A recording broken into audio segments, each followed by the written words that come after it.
首先，请大家虔诚合掌。我们礼敬我们无上法王根本传承上师深尊莲生活佛。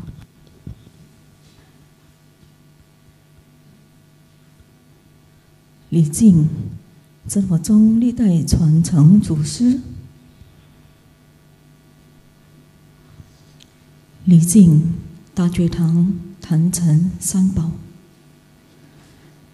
以及所有坛上诸佛菩萨、护法、金刚、空行诸天神众，祈求放光加持，今日说法一切吉祥圆满，能够利益一切有缘众生。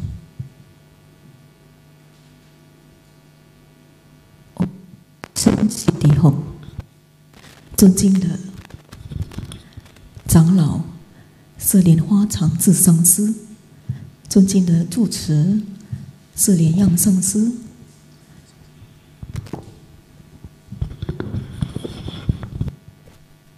尊敬的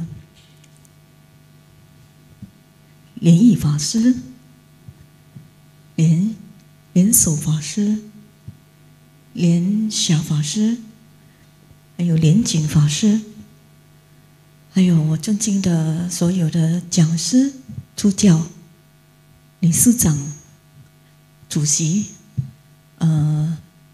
师兄师姐们，还有网络上的所有的同门善心大德，大家晚上好。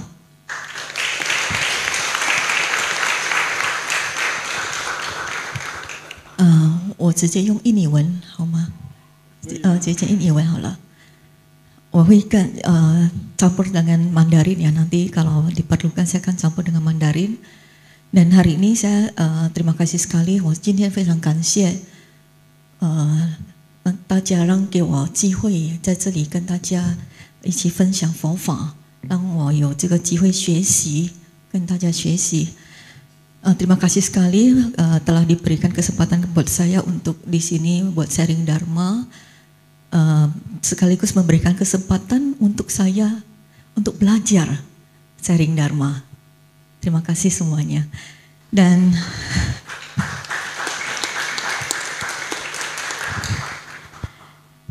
pertama-tama terima kasih bersyukur kepada Maha Guru kita yang telah memberkati upacara pertobatan Kasaliang ini. Dari sejak kita di Seattle memohon Maha Guru memberkati upacara pertobatan Kasaliang ini sehingga dapat berjalan dengan baik dan sempurna. Dan hari ini sudah setengah jalan ya, sudah masuk ke bab keberapa? Saya sudah bab keempat ya. Oke.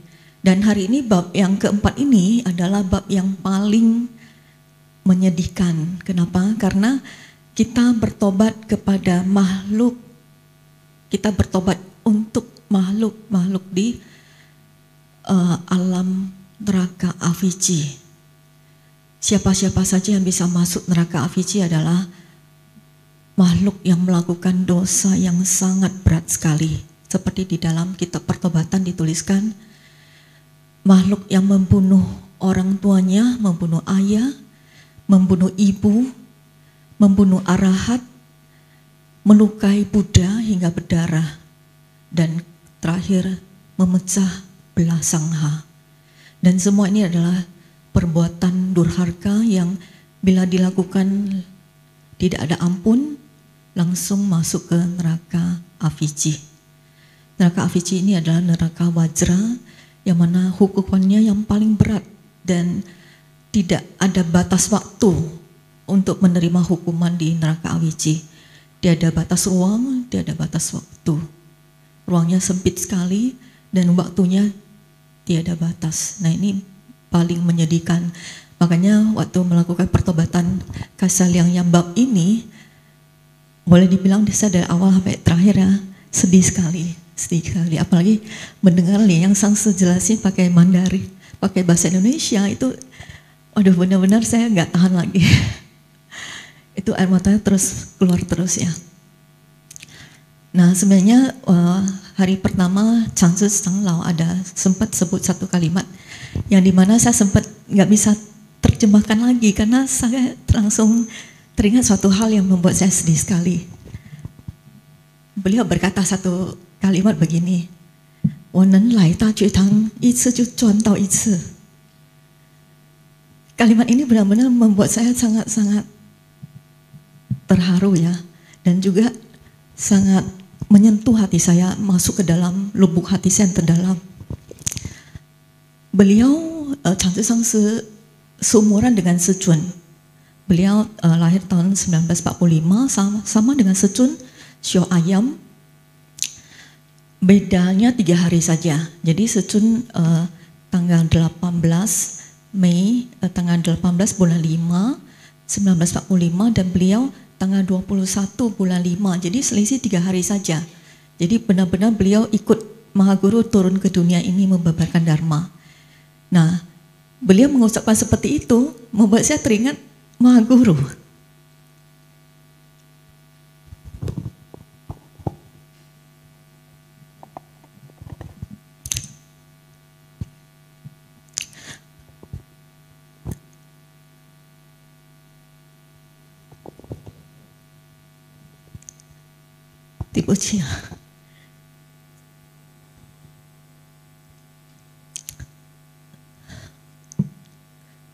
Oke. Nah, ini membuat saya teringat Mahaguru. Di sini saya ada lagu yang ingin saya sharing kepada Anda semua. Nanti setelah lagu ini saya putar, karena lagu ini dalam bahasa Mandarin ya. Nanti setelah putar saya akan terjemahkan ke dalam bahasa Indonesia. Yang bisa menyanyikan boleh menyanyikan sama-sama. Tolong operator diputar lagunya.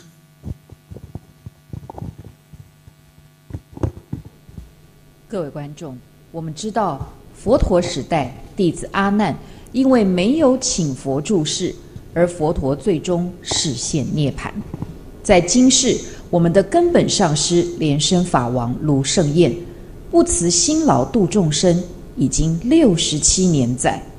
平心而论，对师尊的感恩，弟子们实在做得不够。所以在师尊佛诞之际，让我们好好洗涤自心的贪嗔痴，诚心忏悔，恳请师尊莲生活佛，常住世间，佛体安康，不入涅槃。我们一起来忏悔，远离那世间是与非。我们现在来忏悔，放下烦恼与怨恨嗔恚。我们用心来忏悔，愿弥陀擦干我的泪。我们真诚来忏悔，愿弥陀洗涤我心扉。往昔所做诸恶罪，皆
Jadi beliau ini membuat saya teringat dengan Secun ya.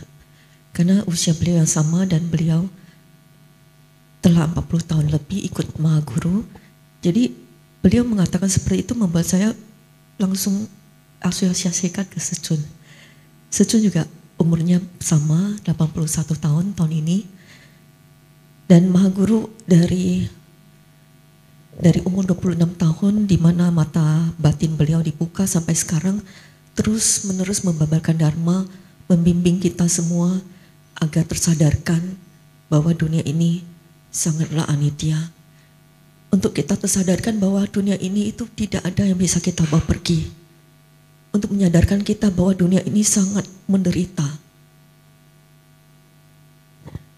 Nah, yang tadi, lagu tadi, ini saya terjemahkan ya. Ini mari kita bersama bertobat. Karena di awal lagu ini kita memohon Buddha menetap di dunia. Dan kalau kita mau memohon Buddha untuk menetap di dunia, kita pertama harus refleksi dulu ya, introspeksi dulu diri kita ini punya berkah enggak, punya pahala enggak sehingga seorang Buddha bisa menetap di dunia untuk membabarkan Dharma untuk kita, untuk membimbing kita menuju pencerahan. Jadi pertama-tama kita harus bertobat dulu. Kalau kita tidak bertobat, kita penuh dengan dosa, dengan loba, dengan moha, penuh dengan kemelekatan, penuh dengan kebencian, kemarahan, iri, dengki. Buddha menetap di dunia itu sama artinya tidak ada menetap di dunia. Karena diri kita, di hati kita tidak ada Buddha. Bagaimana supaya di hati kita ada Buddha? Kita harus menyucikan dulu perbuatan, ucapan, dan pikiran kita. Caranya adalah dengan bertobat. Bertobat itu bukan hanya kita baca, kita kui, kita pai, bukan. Kita sudah tahu kita salah, kita jangan mengulangi lagi. Itulah makna pertobatan yang sesungguhnya. Jadi bukan hari ini kita udah bertobat, kita nyanyi dengan merdu, kita kui udah capek, jalan udah gemetar, tapi pulangnya kita ngulangin lagi. Kita ulangin lagi apa pernah dulu kita lakukan. Kita tetap marah-marah, kita tetap bohongin orang, kita tetap melakukan pembunuhan, kita tetap mabuk-mabukan, mencuri, perzina, dan sebagainya. Nah kalau demikian kita bertobat gak ada artinya. Makanya lagu ini saya tayangkan agar kita yang bila kita ingin Buddha menetap di dunia, pertama-tama kita harus benar-benar bertobat dengan sungguh-sungguh. Dengan bertobat dengan sungguh-sungguh kita berjanji tidak akan mengulanginya lagi. Barulah Buddha bisa menetap di dunia, menetap di dalam hati kita. Nah, lagu ini tadinya artinya adalah mari kita bersama bertobat menjauhi perselisihan duniawi. Marilah kita bertobat sekarang, lepaskan kebencian, kekhawatiran, dan kemarahan. Mari kita bertobat dengan tulus. Semoga Buddha Amitabha menghapus air mata kita. Mari kita bertobat dengan tulus. Semoga Buddha Amitabha membersihkan hati kita. Semua kejahatan yang saya lakukan di masa lalu, yang disebabkan oleh loba, ketamakan, kebencian, dan kebodohan. Sekarang saya bertobat atas semuanya.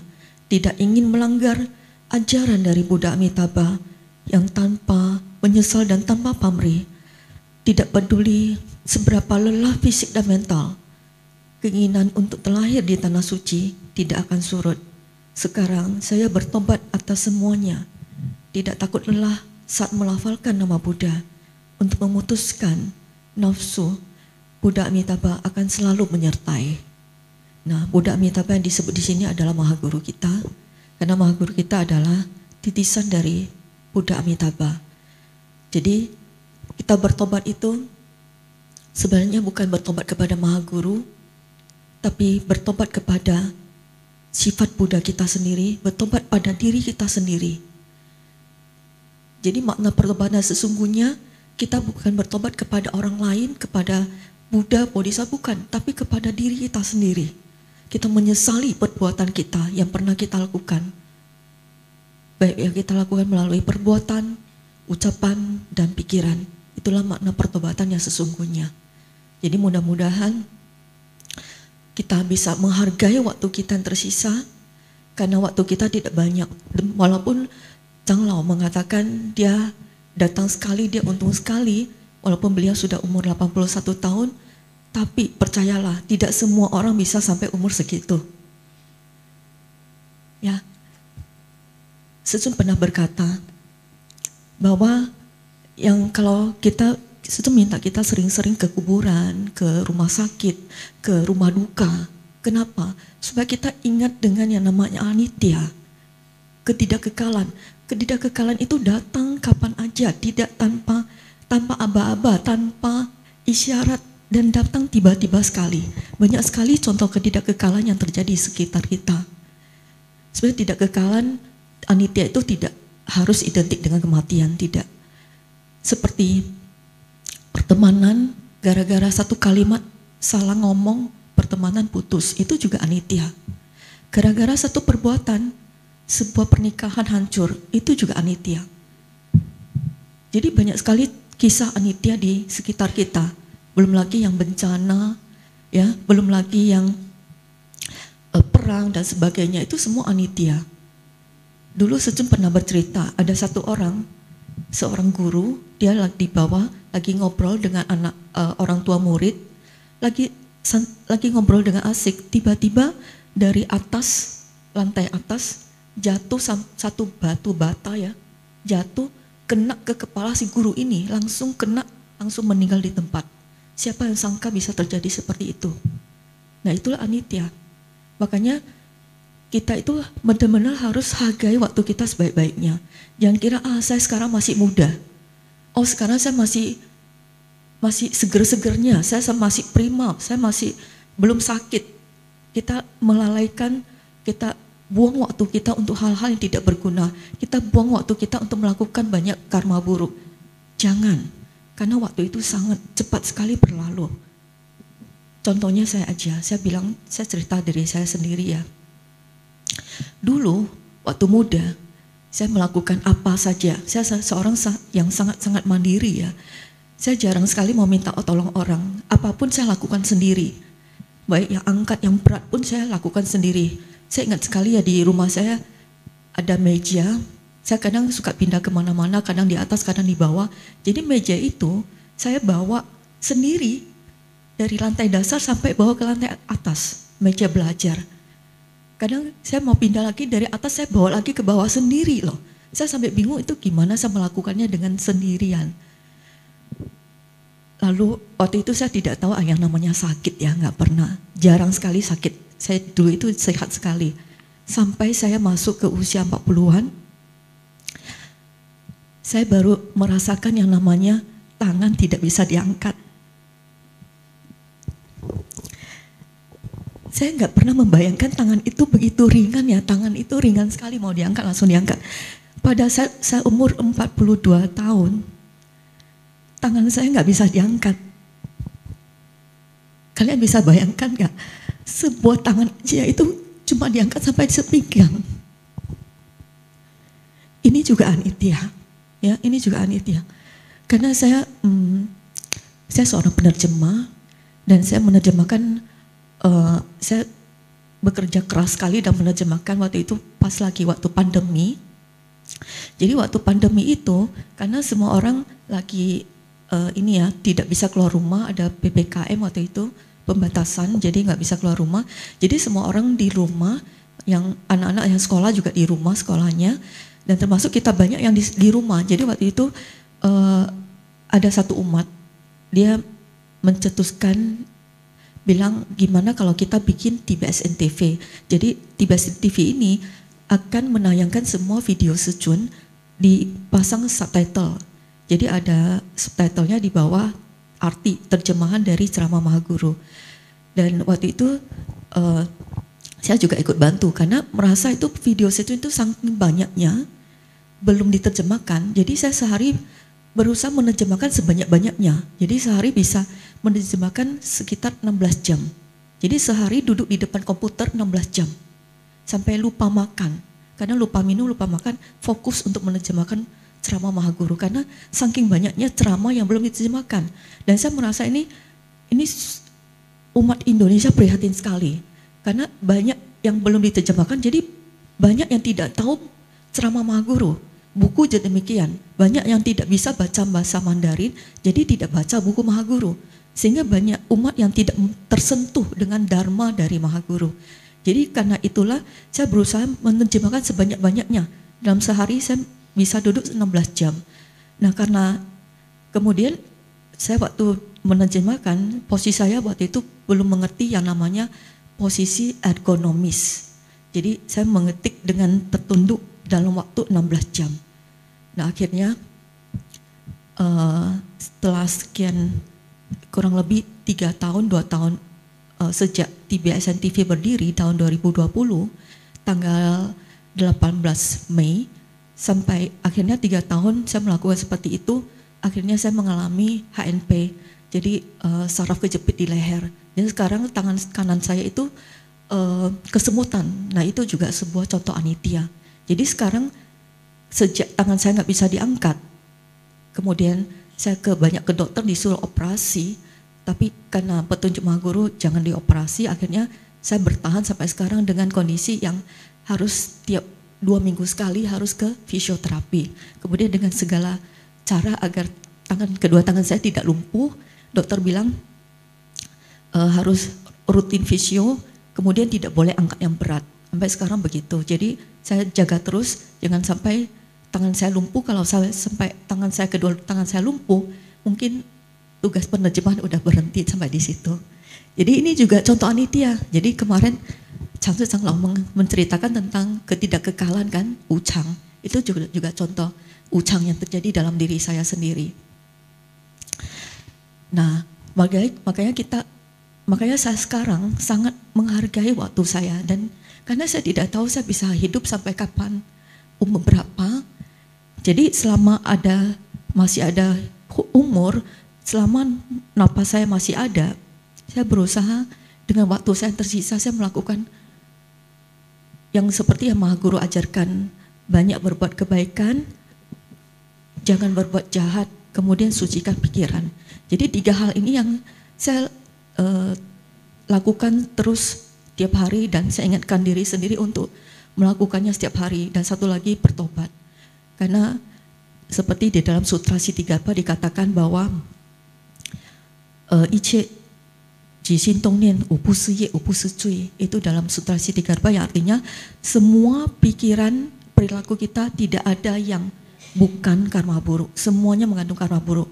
Walaupun kita berniat baik, kita mengambil satu contoh kasus, kita berniat baik untuk menyadarkan seseorang, tapi belum tentu hasilnya baik. Nah itu makanya di dalam Sutra Siddhigarbha dikatakan setiap perbuatan, setiap perilaku, setiap pikiran pasti mengandung karma buruk, mengandung dosa. Jadi makanya di dunia ini nggak ada yang sempurna. Yang sempurna hanya satu, Buddha. Nah, kita sebagai seorang sadaka, kita apalagi yang telah memahami Buddha Dharma, mari kita hargai waktu kita sebaik-baiknya. Karena waktu itu berjalan cepat sekali, sebentar Wuchang udah datang, anitya datang. Pada saat itu kalau kita sudah mau mulai melatih diri, waktu itu boleh dibilang sudah terlambat. Nah ini untuk penutup ceramah saya pada malam hari ini, ada satu lagu lagi supaya kita bisa mengingatkan diri sendiri, Jingti Omen Ziji. Di lagu ini ada teks terjemahannya, mari kita saksikan, simak baik-baik. Mari kita putar lagunya. Terima kasih.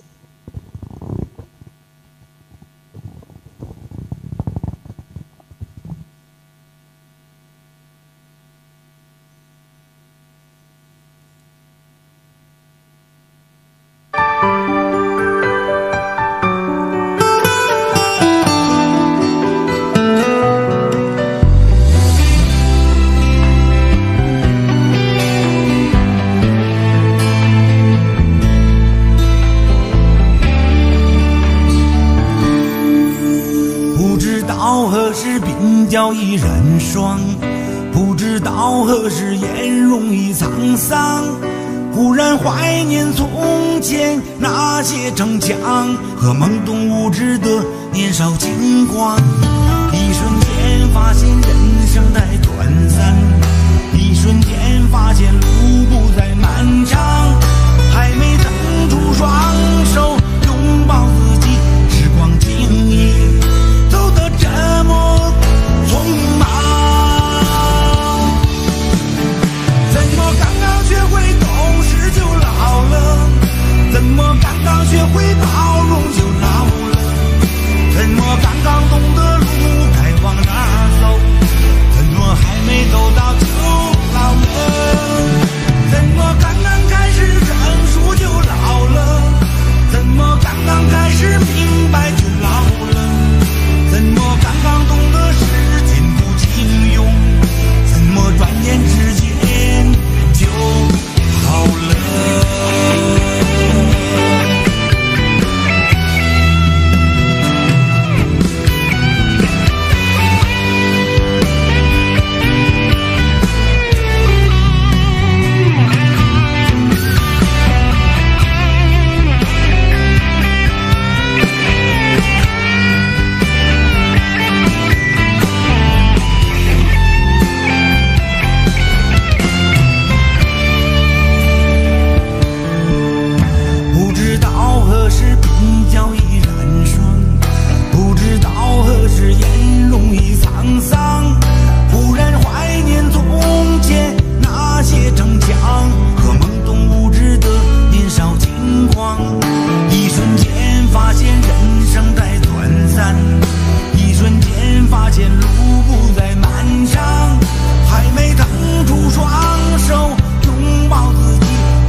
？Saya ada satu gata, saya sajak ya, saya mau sharing ke Anda semua untuk menutupi ceramah saya hari ini, yaitu gata yang tadi diucapkan oleh Deyang Sangse. Gata ini adalah Pujian Pusa Jing Siji, yaitu gata dari Bodhisattva Samanta Brada untuk mengingatkan kita semua umat manusia. Hari ini telah berlalu, ibarat ikan yang kekurangan air. Seri Ikuo, hari ini telah berlalu, Mi I Sui Jian, umur juga telah berkurang. Ru Sao Sui Yu, ibarat ikan yang kekurangan air, yang airnya makin hari makin berkurang.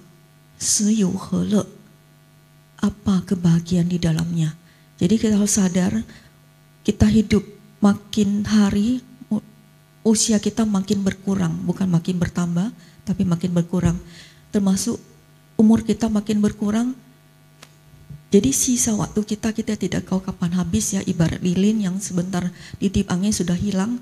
Jadi sisa waktu kita ada, hargai baik-baik dengan berbuat banyak kebajikan, kurangin kejahatan, sucikan hati dan pikiran. Itulah ajaran para Buddha. Mani Padme Hum.